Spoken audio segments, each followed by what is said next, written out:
Mega డిఎస్సీలో 16,000 teacher ఉద్యోగాలు కల్పిస్తే అమ్ముకున్నారని YCP అసత్య ప్రచారాలు చేస్తుందని కూటమి నేతలు మండిపడ్డారు.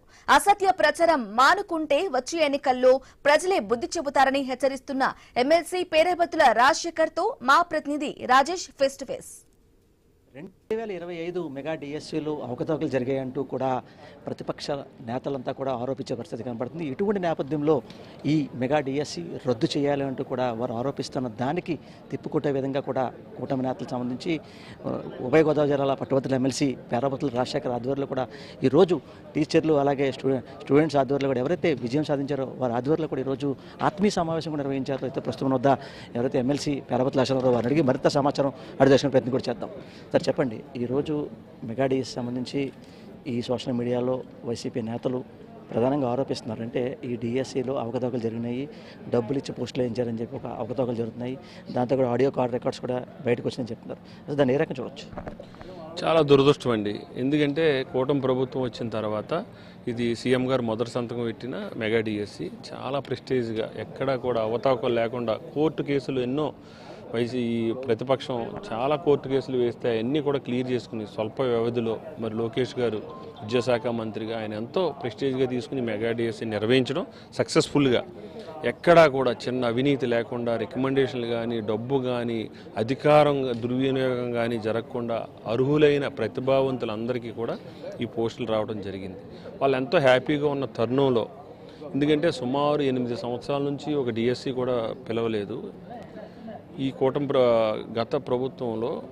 అసలు ఒక డిఎస్సీ కూడా, ఎందుకంటే లాస్ట్లో ఒక నెల ముందు ఒక డిఎస్సీ 6,100 పోస్టులు పిలిచి మినిమం కామన్ సెన్స్ ఉన్నవాడు ఎవడైనా చెప్తాడు 6 నెలల ముందు గవర్నమెంట్ ఎలక్షన్ ముందు 6 నెలల వరకు ఏ నోటిఫికేషన్ ఇవ్వకూడదని తెలియకుండా ఒక రాజకీయ లబ్ధి గురించి 2 నెలల ముందు నోటిఫికేషన్ ఇచ్చి చేతులు దులుపుకున్న వైసీపీ పార్టీ డిఎస్సీ మీద కానీ ఈ ఉద్యోగ నియామకాల మీద కానీ టీచర్స్ మీద కానీ మాట్లాడే ఏ నైతిక హక్కు లేదని సందర్భంగా తెలియజేస్తున్నాం. ఎందుకంటే తెలుగుదేశం పార్టీ కూటమి ప్రభుత్వమే ఎక్కువ డిఎస్సీలు నిర్వహించడం, ఎక్కువ టీచర్స్ని ఈరోజు సుమారు 1,80,000 మంది టీచర్స్ ఈ రాష్ట్రంలో ఉన్నారంటే 80% టీచర్స్ తెలుగుదేశం చంద్రబాబు నాయుడు గారి నాయకత్వంలో నియమించబడిన టీచర్సే. ఎంత దురదృష్టం అంటే ఒక సీఎం స్థానంలో చేసిన వ్యక్తి జగన్మోహన్ రెడ్డి గారు ఒక మంత్రి మాట్లాడుతున్నారు, బ్రిడ్జ్ గేమ్ అంటారు, పేకాట్ ఇందులో పెట్టారంటారు. ఎంత అవివేకం, ఎంత అవహేళన. ఒక టీచర్ వృత్తిని మరి ఈరోజు వాళ్ళు ఈ సమాజంలో ఒక మేధావి వర్గానికి చెందిన టీచర్ వృత్తిని ఎంత అవహేళన చేస్తున్నారంటే వాళ్ళ యొక్క తీరు ఏంటనేది ప్రజలు గమనిస్తున్నారు. కాబట్టి ఈ గొడ్డల పార్టీ ఆల్రెడీ ప్రజలు ఒకసారి మోసపోయారు, మళ్ళీ మోసపోయే పరిస్థితి లేదు. సమాజంలో ఏదో గొడవలు పెట్టడం, ఒక ప్రశాంతమైన వాతావరణం లేకుండా చేయటం ద్వారా లబ్ధి పొందుదాం అనుకుంటున్నారు. ఎక్కడా కూడా ఎవరు ప్రజలందరూ అమాయకులు కాదు. మీకు గతంలో 11 స్థానాలు ఇవ్వడం జరిగింది. భవిష్యత్తులో ఇలాగే మీ తీరుంటే దానికి ఇంకా తక్కువ పడిపోయే పరిస్థితి ఉంది. మీరు ఇప్పటికైనా మానుకోండి మీ దుష్ప్రచారం. ప్రభుత్వం ఎక్కడైనా చిన్న చిన్న పొరపాటు ప్రభుత్వంలో ఉన్న ఏదైనా జరిగితే తీసుకురండి, ప్రజల తరపున పోరాడాలి తప్ప మీరు ఏదో మాట్లాడేసి మీడియాలోని మీ సొంత మీడియాలో మాట్లాడేసి మళ్ళీ ఏదో ఏది సంబంధం లేని విషయాలు రీచ్ చేయడం ఇది పద్ధతి కాదు. మీరు మానుకోవాలి. ఇలాగే కొనసాగితే ప్రజలు మీకు ఇంకా గట్టిగా బుద్ధి చెప్తారు. ప్రధానంగా చూసుకుంటే ఇది ఒక రాజకీయ కోణంగా ఆలోచించి ఇటువంటి అన్ని దుష్ప్రచారం చేస్తున్నారని చెప్పి అనుకుంటున్నారా? లేకపోతే అంటే ఈ గతంలో చూసాం, అంటే టీచర్స్ కూడా ఏవైతే ఈ మద్యం షాపుల దగ్గర కూడా వారిని కాపలా పెట్టిన పరిస్థితి. ఈరోజు డిఎస్సీ నోటిఫికేషన్ పెట్టి 16,000 పైబడి ఉద్యోగాలు ఇస్తే దీన్ని కాదు డబ్బులు చేయించుకున్నారని చెప్పి వారి యొక్క ఆరోపణలు చేస్తున్నారు. అంటే ఇదంతా కూడా ఒక కూటమి నేతగా, ఒక ఎమ్మెల్సీగా ఇదంతా కూడా రాజకీయ లబ్ధి కోసం చేస్తున్నారట?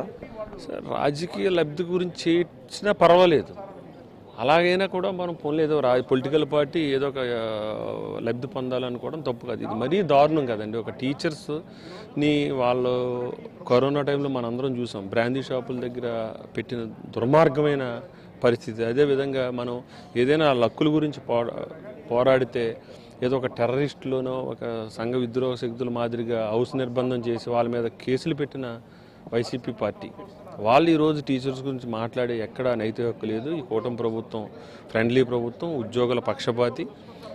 చూసాం కదా ఓవరాల్గా మేము అంటే ఎంతో కష్టపడి విజయం సాధించాము ఈ డిఎస్సికి. ఇటువంటి దాన్ని బురజల్లి అంటే దీన్ని పక్కదో పట్టించే విధంగా కూడా ప్రతిపక్ష నేతలు చేయకూడదు. ఎప్పటికైనా అంటే మేము అన్నా క్యాంటీన్లో భోజనాలు చేసి మేము ఎంతో రాత్రి పగలం తేడా లేకుండా కష్టపడి ఈ యొక్క ఉద్యోగాలు సంపాదించామని చెప్పి ఒక డిఎస్సి విద్యార్థులు అయితే చెప్తున్నారని చెప్పి ఎవరైతే ఎమ్మెల్సీ పేరాపతులు దశ గారు చెప్పే పరిస్థితి. ఇదే కొన్ని తాజా పరిస్థితి. కెమెరా పర్సన్ సతీష్తో రాజేష్, ఐ న్యూస్, కాకినాడ జిల్లా, కాకినాడ నుంచి.